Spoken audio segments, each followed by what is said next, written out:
Hello everyone. तो प्यारे बच्चों, आज हम क्लास 10th का नेक्स्ट टॉपिक हम करने जा रहे हैं द सर्मन एट बैनर्स।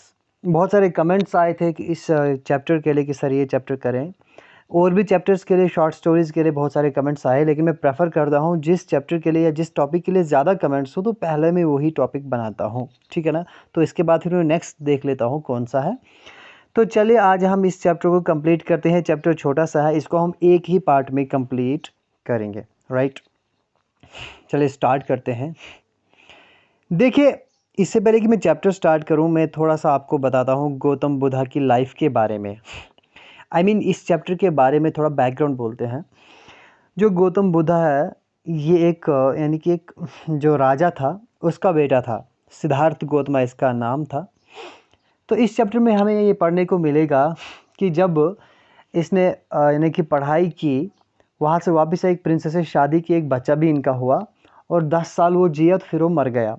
फिर ये उससे थोड़ा परेशान हो गया। फिर इसने एक बार देखा कि मतलब एक मैंने कि एक यानी कि एक वीक पर्सन देखा, ठीक है ना। एक बीमार आदमी देखा, एक बूढ़ा आदमी देखा, फिर एक जनाजा देखा ना।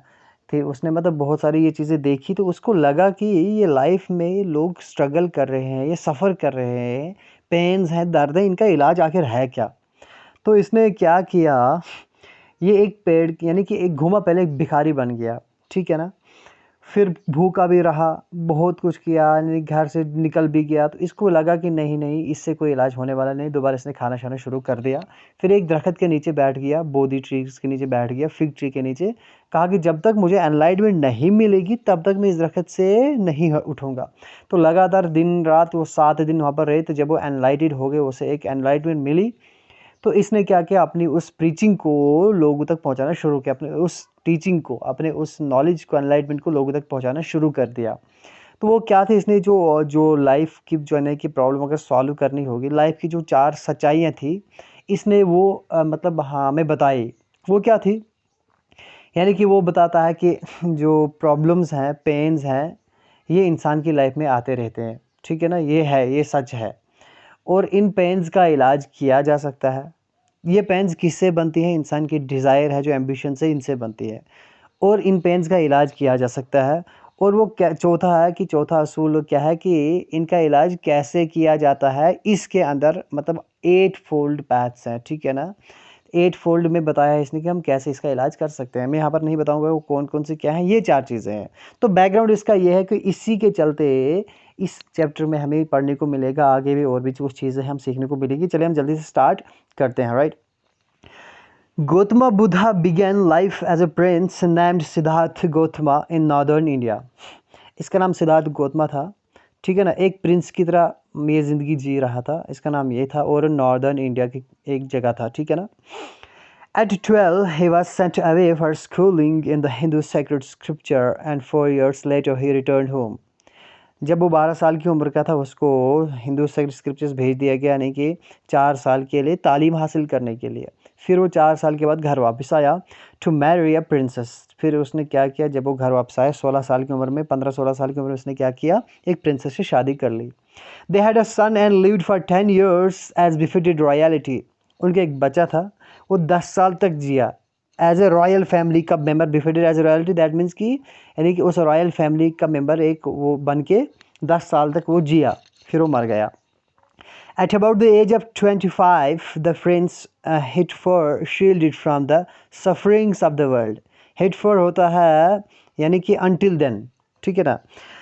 At about the age of 25, the prince hit for shielded from, तो until यानी कि तब तक, 25 years तक, 25 साल तक जो प्रिंस था तब तक, until then he was shielded, यानी कि शील्ड होता है कवर।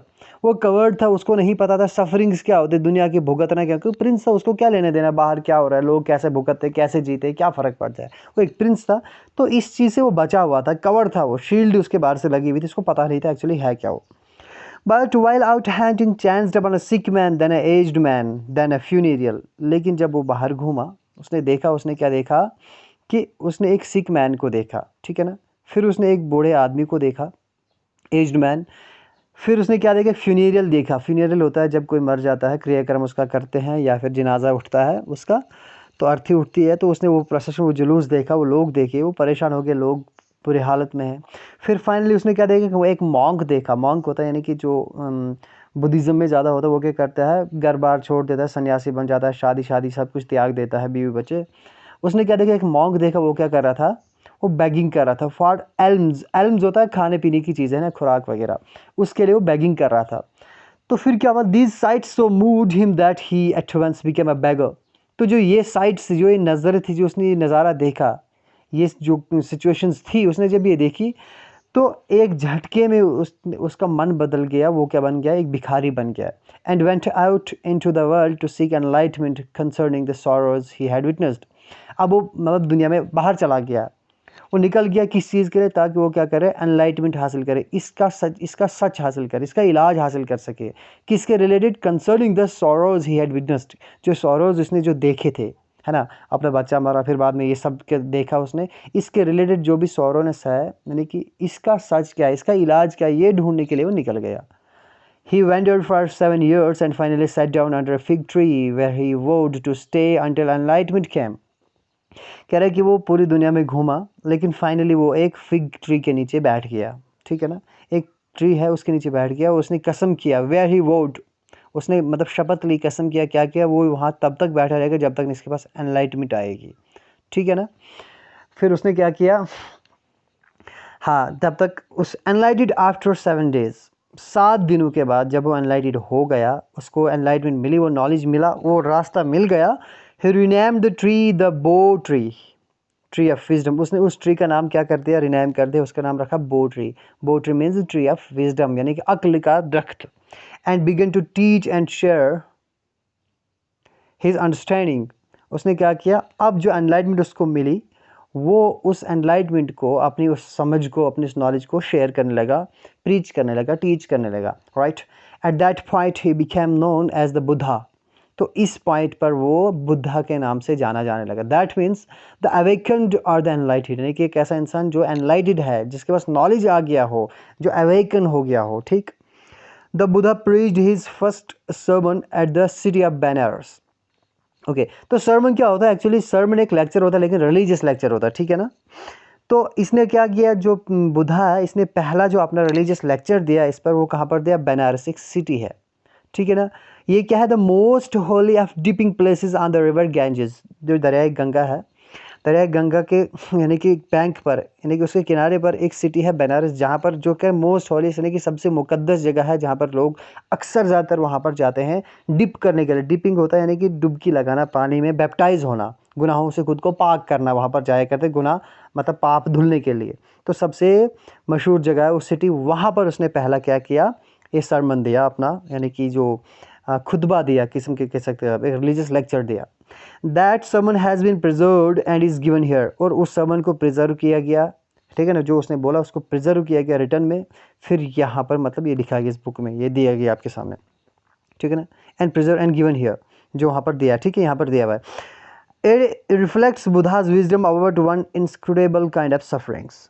ये क्या करता है, जो वो सरमन है, ये क्या करता है, रिफ्लेक्ट करता है उस चीज़ के अंदर से। हमें ये पता चलता है, उस सरमन से हमें ये रिफ्लेक्शन आती है, पता चलता है कि जो किसके बारे में, बुद्धा की विजडम के बारे में, कि वो inscrutable kind of sufferings, inscrutable होता है अनएबल टू अंडरस्टैंड, कि जो इंसान भुगतता है, जो उसके समझ से बाहर है, ओके, बियॉन्ड अंडरस्टैंडिंग जो सफरिंग है, तो उस चीज़ के बारे में बुद्धा की विजडम, उसके बारे में क्या ख्याल है, इस सरमन से वो रिफ्लेक्ट करता है। ठीक है ना, इस सरमन में हमें वो पता चलता है।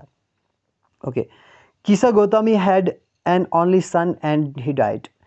एक लड़की थी, एक औरत थी, कीसा गौतमी नाम की। ठीक है, उसका एक ही बच्चा था। ठीक है, लेकिन वो मर गया।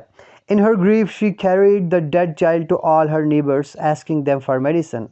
वो क्या करने लगी, अपने उस टेंशन में, ग्रीफ में, अपने सॉरोनेस में, दुख में, वो क्या करने लगी, अपने बच्चे को गोद लिए घर घर जाने लगी, उनसे दवाइयाँ मांगने लगी, नीबर्स के जाने लगी, हमसायों के जाने लगे, पड़ोसियों के जाने लगी, उनसे दवाइयाँ मांगने लगी। एंड द पीपल सैड, फिर लोगों ने क्या कहा, she has lost her sense, the boy is dead. उन्होंने कहा उसने अपना दिमाग गवा दिया, क्योंकि बच्चा तो मर चुका है। At length Kisa Gotami met a man who replied to her request. At length यानी कि एट डिस्टेंस, कुछ फासले पर उसे एक इंसान मिला जिसने उस रिक्वेस्ट को रिप्लाई किया। ठीक है ना, क्या रिप्लाई किया, I cannot give thee medicine for thy child. Thee है मन that means you, okay, thy means your, ये आकाइक कहने के ओल्ड इंग्लिश के वर्ड्स हैं।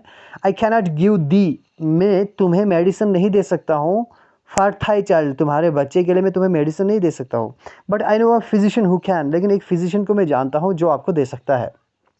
एंड द गर्ल सेड, और लड़की ने कहा, क्या कहा, pray tell me sir, pray means please, humble request होता है, please sir tell me who is it, वो है कौन, ये कौन है, वो फिजिशियन है कौन। And the man replied, go to the Shakyamuni the Buddha. Shakyamuni that means Buddha के लिए वर्ड यूज़ किया गया है, ठीक है ना, यानी कि द बुधा के पास आप जाए, फलानी जगह पर आपको मिलेगा, राइट। अब क्या हुआ, Kisa Gotami repaired to Buddha. Repair होता है किसी चीज़ को रिपेयर करना है, कोई चीज़ ख़राब हो जाए उसको दोबारा ठीक करना, लेकिन यहाँ पर रिपेयर का मतलब गो होता है, जाना। एक रिपेयर का मतलब गो भी होता है, लेकिन जाना भी होता है। तो कीसा गौतमी बुद्धा के पास जाती है और चिल्ला के कहती है, क्या कहती है, lord and master give me the medicine that will cure my boy.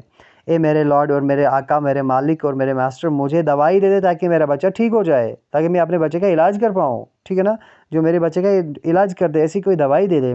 The Buddha answered, I want a handful of mustard seed. तो बुद्धा ने क्या बोला, बस मुझे मुट्ठी भर, एक हाथ भर के, एक मुट्ठी भर मुझे क्या चाहिए, सरसों का बीज चाहिए। And when the girl in her joy promise to procure it, procure होता है मतलब टू प्रोवाइड, देना मतलब, जब गर्ल ने खुशी से वादा किया कि हमें पक्का आपको पहुंचा कर दूंगी, द बुधा एडिड, तब तक बुधा ने और उसमें ऐड किया और कहा, सुनो, the mustard seed must be taken from a house where no one has lost a child, husband, parent और फ्रेंड। लेकिन कहा कि वो मस्टर्ड सीड ज़रूर उस घर से होना चाहिए जिस घर में ना कोई बच्चा मरा हो, ना कोई हस्बैंड मरा हो, ना कोई पेरेंट मरा हो, ना या कोई फ्रेंड मरा हो, ये मस्टर्ड सीड उस घर से होना चाहिए, okay. Poor Kisa Gotami now went from house to house, and the people pitied her and said, "Here is mustard seed, take it."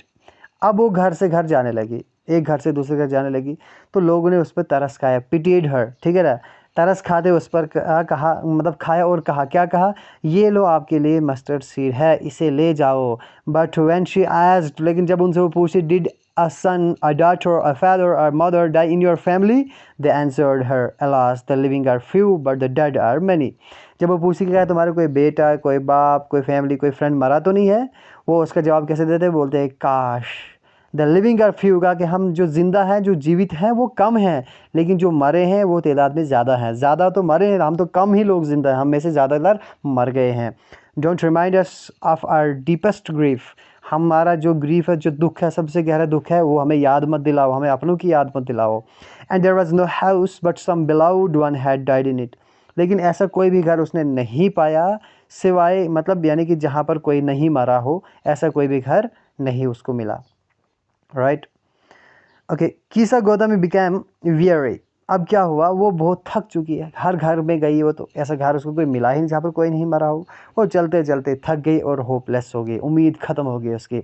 And set down at the way side watching the lights off the city, है ना, वो एक रास्ते के एक तरफ बैठ गई और सिटी की उन लाइट्स को देखने लगी। अब बारिश ऐसा शाम होने लगी, as they flickered up and were extinguished again, जैसे कि वो लाइट्स क्या करती, ऐसे जलती और दोबारा बुझ जाती, ऐसा है ना, टिप टिप करती वो लाइट, कभी आती कभी जाती।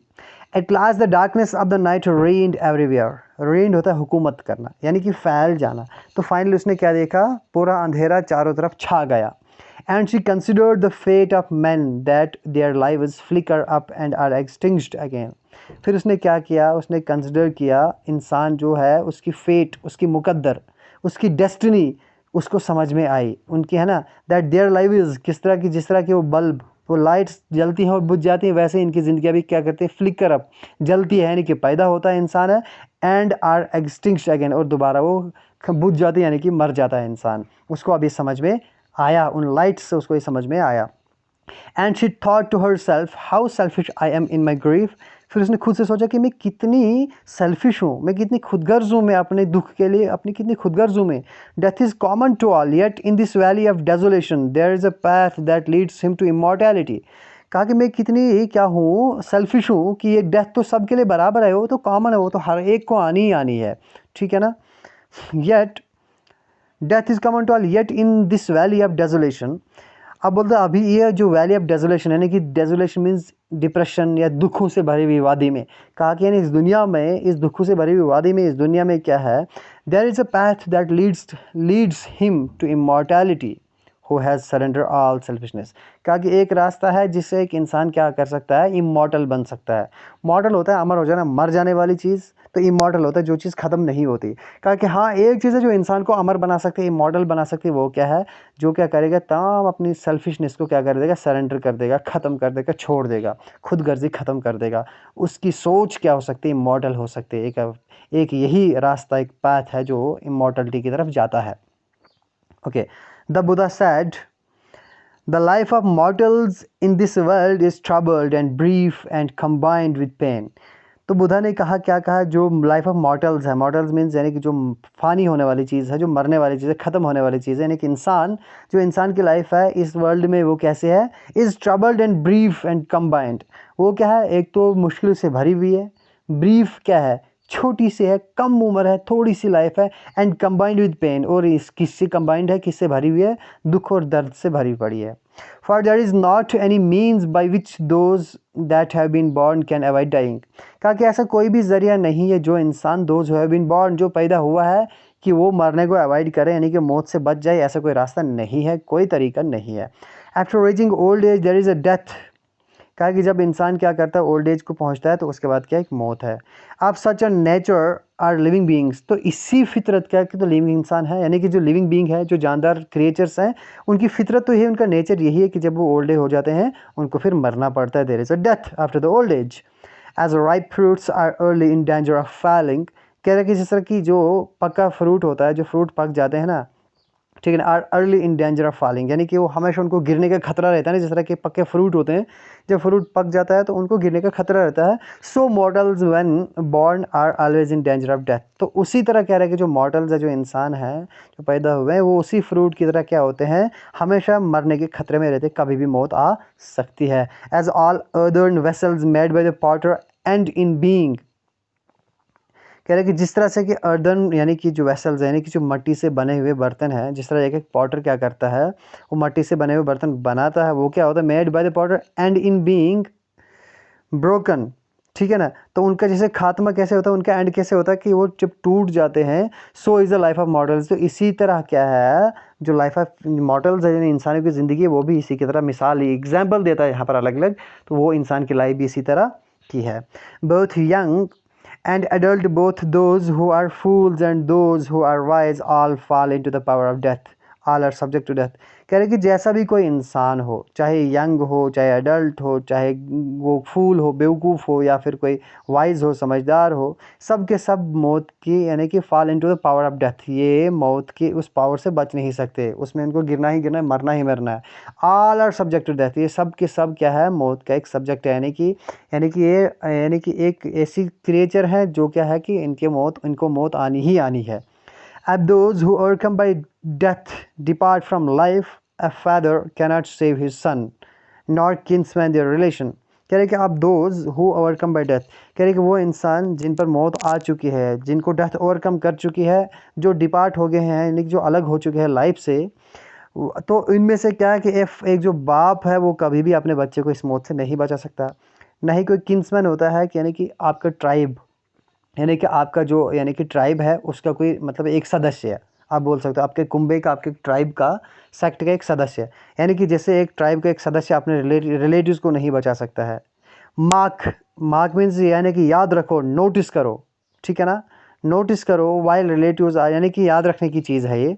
Mark while relatives are looking on and lamenting deeply. कहना कि याद रखिए, जब रिलेटिव्स क्या करते हैं, looking on and lamenting deeply, जब वो इन सब को देखते हैं, इस हालात को, वो क्या करते हैं, जब कोई मर जाता है उनको लेमेंट करते हैं। लेमेंट करना होता है नोहा करना, मातम करना, रोना धोना, चिल्लाना, जब कोई मर जाता है, जब वो लेमेंट करते हैं, गहराई से वो लेमेंटिंग करते हैं। One by one mortals are carried off, है ना, तो एक के बाद एक मॉर्टल्स को कैरिड ऑफ मीन्स यानी कि मर जाते हैं, ले लिया जाता है उनको, मौत उनको खींच लेती है। किस तरह से, like an ox that is led to the slaughter, जिस तरह से एक ऑक्स है जिसको क्या किया जाता है, ज़बह करने के लिए ले लिया जाता है बारी बारी, वैसे ही यहाँ पर एक इंसान भी क्या करता है, यानी कि उसको भी एक बार मतलब कैरिड ऑफ किया जाता है वन बाय वन, ठीक है ना। So the world is afflicted with death and decay. तो ये दुनिया क्या है, यानी कि मौत और डेके होते हैं, यानी ख़त्म होना, है ना, बुरी हालत हो जाना, खस्ता हालत हो जाना, ख़त्म होना। तो खात्मे की कगार पर इन चीज़ से अफेक्टेड है, अफ्लिक्टेड मीन्स अफेक्टेड है, ठीक। Therefore the wise do not grieve knowing the terms of the world. इसलिए जो वाइज होते हैं, यानी कि जो समझदार लोग होते हैं, वो दुख नहीं कर, वो ग्रीवेंस नहीं लेते हैं ज़्यादा, वो ज़्यादा पेन्स नहीं लेते, ज़्यादा दुखी नहीं होते, क्योंकि उनको पता है कि इस वर्ल्ड की टर्म एंड कंडीशंस क्या है। Neither from weeping not from grieving will anyone obtain peace of mind. ना ही रोने से और ना ही ग्रीव करने से, ना ही सैड होने से, ना ही परेशानी उठाने से, झेलने से, ग्रीवेंस से, यानी कि ग्रीफ से इंसान क्या कर सकता है, अपने माइंड को, पीस को पा सकता है, अपने माइंड के सुकून को, अपने दिमाग के सुकून को नहीं पा सकता, ना ही रोने से, नहीं ग्रीविंग करने से। ऑन द कंट्रारी, बल्कि उल्टा होगा, अगर कोई रोएगा, है ना, कोई मातम बनाएगा, कोई चिल्लाएगा, कोई ग्रीफ करेगा, उससे क्या होगा कि जो उसकी पेन्स हैं will be greater and his body will suffer. उसके जो पेन्स हैं वो ज़्यादा होंगे, वो बढ़ जाएंगे, और उसकी बॉडी क्या करेगी, सफ़र करेगी, परेशानी में पड़ जाएगी। He will make himself sick and pale. वो उससे क्या हो जाएगा, बीमार हो जाएगा, पेल हो जाएगा, जर्द हो जाएगा, यानी खून सूख जाएगा, बीमार हो जाएगा। Yet the dead are not saved by his lamentation. क्योंकि येट फिर भी जो डेड हैं, जो मर जाया करते हैं, उनको आप लेमेंटेशन करने से, रोने धोने से, नोहा मातम करने से नहीं बचा सकते हो। He who seeks peace should draw out the arrow of lamentation. वो इंसान, है ना, ही हु सीक्स पीस, जिसको क्या करता है, यानी कि जिसको जो चाहता है कि वो, मतलब वो क्या करे, पीस को सीख करे, उसको चाहिए कि वो क्या करे, जो लेमेंटेशन है, जो रोना धोना है, वीपिंग है, ग्रीफ है, इस एरो को, है ना, इस चीज़ को ख़त्म कर दे। Draw out the arrow of lamentation, यानी कि रोने धोने को अपने अंदर से निकाल दे, इस दुख को, इस चीज़ को, सेल्फिश को अंदर से निकाल दे। एंड कंप्लेंट एंड ग्रीफ, ये शिकायत करना, है ना, कंप्लेंट करना, ग्रीफ करना, मातम करना, रोना धोना, दुखों को अपने अंदर से निकाल दे, ठीक है ना। उसी इंसान को क्या मिल सकती है, यानी कि जो पीस ऑफ माइंड मिल सकता है। He who has drawn out the arrow and has become okay composed will obtain peace of mind. जिसने क्या किया, इस एरो को अपने अंदर से निकाल दिया, ठीक है ना। Composed will obtain of mind, यानी कि और क्या कह रहे हैं, विल बिकम कंपोज्ड, यानी कि जिसने, जो compose mean free from, will become compose, that means he is free from. जिसने खुद को इस दुखों से, इस लेमेंटेशन से आज़ाद कर दिया, वो क्या करेगा, will obtain peace of mind, उसको पीस ऑफ माइंड मिलेगा। He who only has overcome all sorrows will become free from sorrows and be blessed. कह रहे कि वो इंसान who has overcome all sorrows, जिसने तमाम दुखों के ऊपर जीत हासिल कर ली, उनसे ओवरकम हासिल कर लिया, यानी कि जीत गया, उनको पीछे छोड़ दिया, वो क्या होगा, will become free from sorrow, वो दुखों से आज़ाद हो जाएगा और ब्लेस्ड हो जाएगा। राइट, आई होप आपको क्लियर हो गया होगा। कोई क्वेश्चन होगा तो ज़रूर पूछेगा, तो नेक्स्ट टॉपिक पे हम आगे डिस्कस करेंगे। राइट।